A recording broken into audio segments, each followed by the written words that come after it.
Naniniwala ka ba na ang bulok na sistema ng DPWH na pinagsasamantalahan ng napakaraming tao ang problema natin ngayon? Tama po kayo.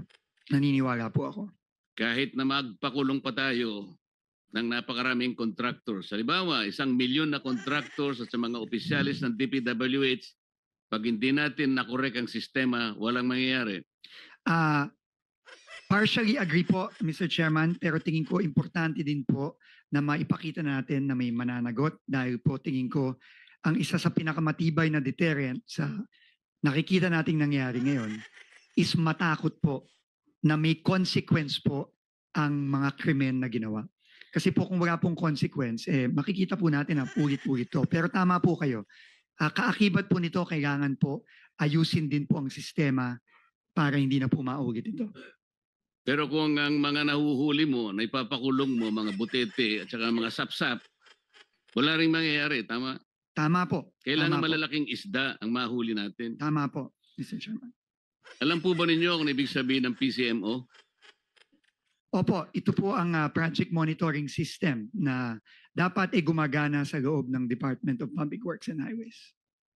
Alam po niyo yung MYPS? Ano yung MYPS?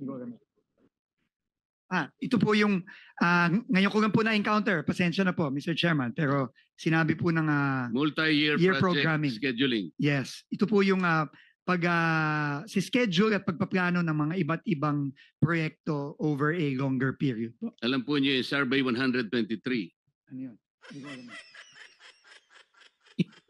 Alamin ko po, yung Mr. Chairman. RBIA. Hindi ko po alam. Alam Alamin ko po niyo yung SDM4. Hindi ko din po alam yun. Ang problema po kasi ito yung mga sistemang ginagamit ng mga kawatan sa inyong departamento. Sabi ko nga, kung puro sapsap at mga butete lang ang pakukulong ninyo, walang mangyayari. Agree po ako, pero sana po kung makulong po natin itong mga sapsap, sana po malaman din po natin kung hindi sino po yung yun mga ang nasa layunin taas. ng kumiting ito. Hindi sapsap, hindi butete ang aming hinahanap. Agree po. Yung malalaking isda para matigil po ang mga kawatan. Agree po, Mr. Chairman. Alam po ba ninyo na yung sumbong sa Pangulo ang ginamit na batayan ay yung MYPS?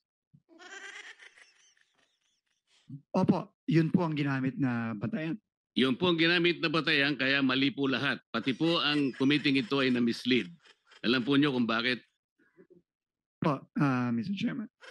Ang MYPS po, ang ginamit dyan, puro initial na coordinates. Sana wag ka nang binubulungan muna niyan para na...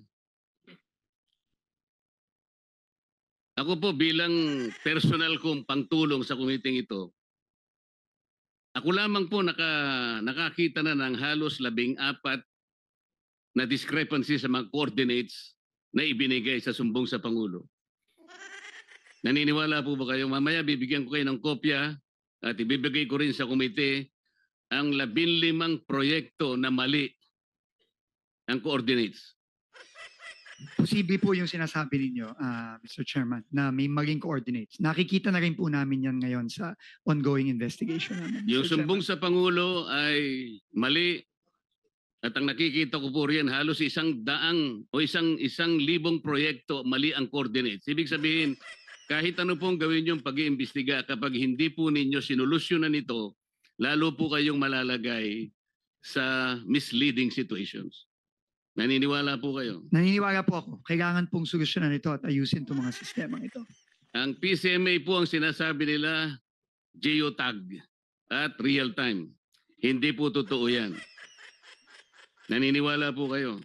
Opo, Mr. Chairman. Kailangan po ninyong makita yung kabulukan ng sistema. Kababayan, narinig po ninyo yung salaysay ni Senator Marcoleta na hindi botete at sapsap ang kailangan mahuli natin. Ay kundi yung mga malalaking isda na katulad ng mga buhayan na yan, na crocs, na mga kawatan na magnanakaw na tinugulsa lamang ang mga pera, mga kababayan. Mga kababayan, ating kong panoorin itong si Carly Vizcaya dito sa Senate hearing. Na-cited din contempt ka po kasi nga yung pagsisinungaling niya dahil wala yung kanyang asawa. Also why Mrs. Vizcaya is not here. Who will answer? Mr. Diskaya, I suppose. Your Honor, yung misis ko po ay nagpadala po dito ng ng excuse letter po. Na hindi po siya makakarating dahil po sa mga valid reason po. Mr. Chair, if I may, what is the valid reason? Bali may po siya yung may heart condition din po siya at saka po bali nagpadala po siya ng letter po dito. Hindi ko lang po nabasa kung ano yung iba pang content. Mr. Chairman, meron bang medical certificate to prove and establish na talagang valid yung kanyang ailment? Dahil baka mamaya gawa-gawa lang itong valid umano na reason. For the record, and for the information of everybody, sumulat po si Mrs. Diskaya, the Honorable Chairperson, so forth and so on, subject inability to attend the Committee on Accountability of Public Officers and so forth and so on. Tapos relative to the letter invitation dated September 15, issued by your good office, which I received via electronic mail today, September 17 at 5:41 p.m., I deeply regret to inform you that I will be unable to attend the Committee on Accountability of Public Officers and Investigations, fourth public hearing scheduled for September 18 at 9 a.m. Or 9 in the morning. Regrettably, I have an important meeting with my employees on the day of the hearing to explain the problem that the company is facing now and the effects this has on them. This meeting was already scheduled before I received the Honorable Committee's invitation this late afternoon, and some of my employees will be coming from various places. Thus, I can no longer cancel the meeting set for tomorrow. As such, I'm sincerely sorry that I will be unable to attend the committee hearing. I fully understand the importance of the committee's work and the seriousness of the matter at hand. I hope that my absence shall in no way be construed as a reflection of my respect for the committee and its mission. I humbly request the committee's understanding and patience in this matter. Thank you very much for your consideration. Very true. Ako po, Madam Diskaya.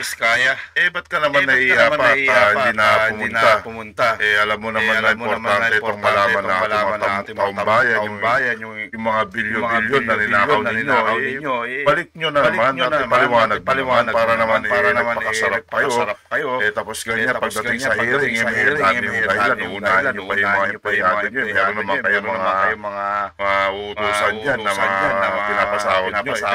Importante po. Truly yours, signed, Cesara Rowena C. Diskaya.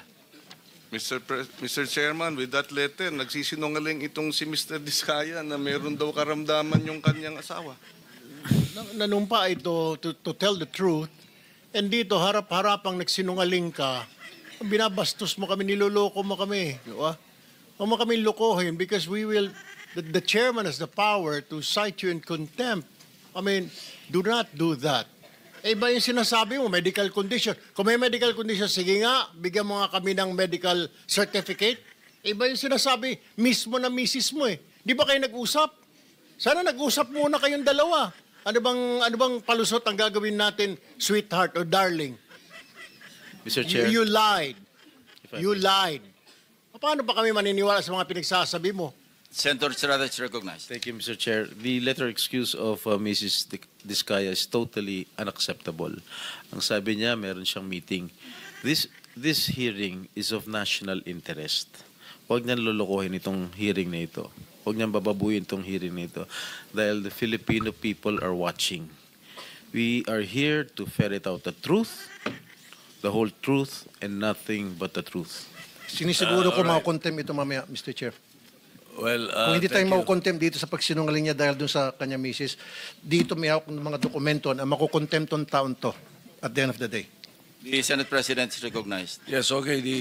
Siyempre mga kababayan, din naman po tayo mga ogag, di ba? Malay mo, may naman nagtutuloy dyan yung mga nasa administrasyon na huwag munang pumunta para tatakot sila. Siyempre, sila din sila, kasama din sila yung mga kawatan. Given the opportunity to explain why they should not be either And cited.